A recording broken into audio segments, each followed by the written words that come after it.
Hi, I'm Candace Benson, CEO of Benson Consulting, and proud to be the sponsor for this year's New Hampshire Tech Alliance Tech Women Video Series. I'm joined here by Edna Conway. Edna, welcome. Delighted to be here with you. We are so excited to hear from you today. Why don't we start just by sharing a little bit about your journey, how you got here, and anything exciting that you're working on today. Well, how I got here was up Route 3 and then on the Ever Turnpike. Perfect. Yeah. How did I get here? Boy, it's a journey that says follow your heart and leap when somebody offers you something that you think you can't do. So to go from prosecuting homicides to practicing traditional law in New Hampshire to moving to a new territory known as California, for anyone who talks like me, was an interesting part of the journey. And then to move from private legal practice into really being an executive and moving outside of the legal arena and thinking more about what sustains the business, what grows the business, and more importantly, what allows us to extract the best of the business, which is the talent. Absolutely. So tell us something exciting that you're working on now. Two things that are intriguing right now.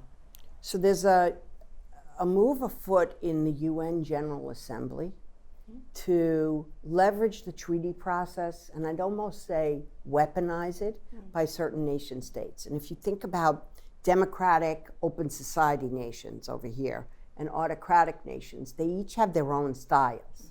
And so what is happening is an effort to try and first criminalize against the ICT community, so information communications technology providers, and think about that as, somebody asked me the other day, what is that? I said software, hardware, services, everything, right?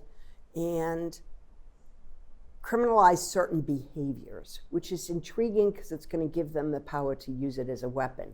What's novel about it is it's using a treaty to go after a segment of industry, not a government.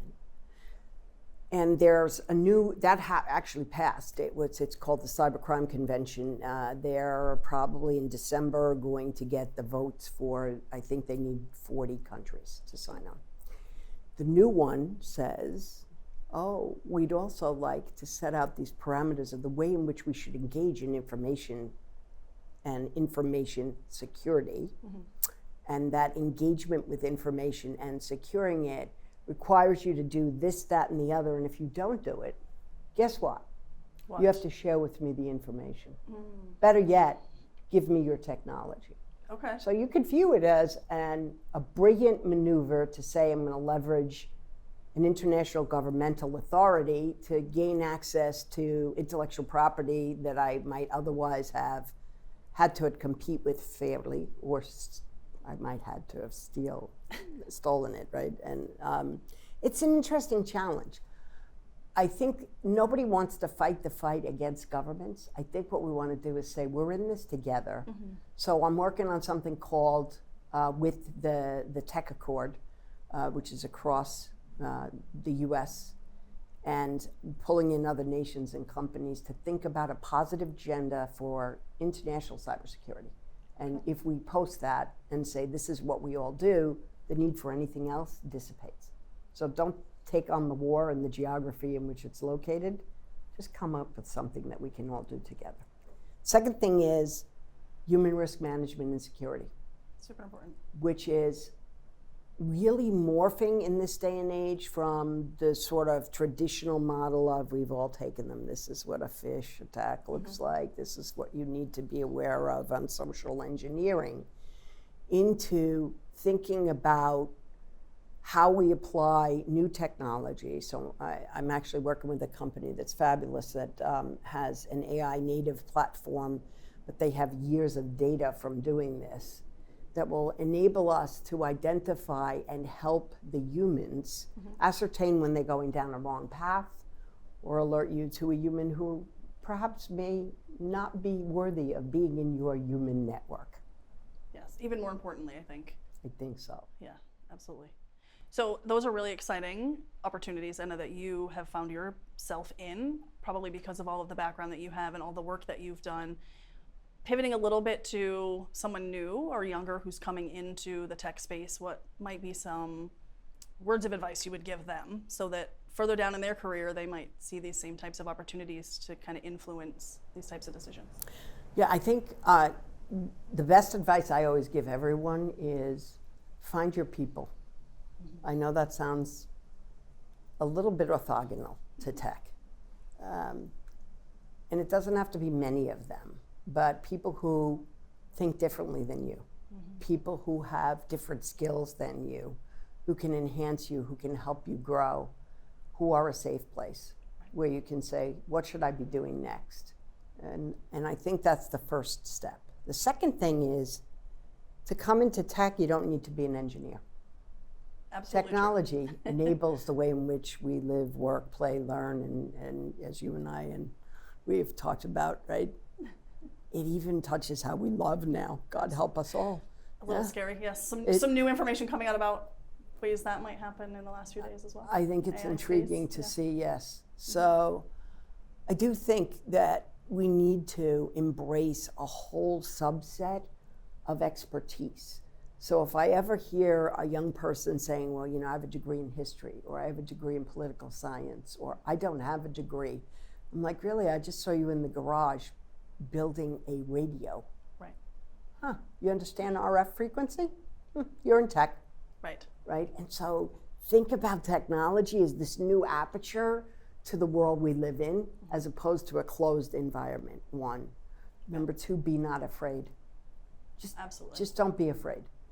And if you have your people, when you're feeling a moment of fear, you call them up and say, I'm really nervous. Right. And they'll help you out. You know a trick that I have? So what is it? When I'm feeling like I need a little bit of that boost of confidence, I actually just shoot a text to Melissa and I'll say, just give me a compliment right now. And it just says compliment. So we've already worked that out. I just say compliment and then she'll say something amazing about me that reminds me. Intriguing. Yeah. That is funny. So I have a sister who is very different than me and I think more talented than me and definitely much more of a people person and kind, generous, gentle, You're a kind, all generous these things. person, Edna. Yeah. I'm the gal you want when you're walking down the dark alley. Well, that's also true. Yeah, yes, you want me by your side. You're going to come out of that alley. Yes. Others may not. And she often says the same thing, where I just need you to tell me that this is something I can do. Mm-hmm. And it's an irony because that doesn't really compute with me. Okay. And so the ability to ask someone for what you need is important. Yes. So I don't know how you get over that. In all honesty, I think there's a little bit of humanity. Mm-hmm. Somebody looked at me the other day and said, you know, when you talk, sometimes you make it sound like you still have imposter syndrome. And I said, first of all, when I talk, which I still do with this accent, I don't make it sound like anything. I'm just telling you the truth. Mm-hmm. One. Two, there is a sense in all of us that we're never good enough. Mm-hmm. And here's the beauty in that. It's because you want to continue to learn. It's Absolutely. because you strive to do better. It's because you want more. Absolutely. You want to be in tech? Deploy that. Deploy it with wild abandon because it's what enables us to innovate, to develop, to integrate, and more importantly, and sometimes even most importantly, to say, that's not going to work, and just throw up your arms and say, okay, we're going to start over and not feel bad about it. Right.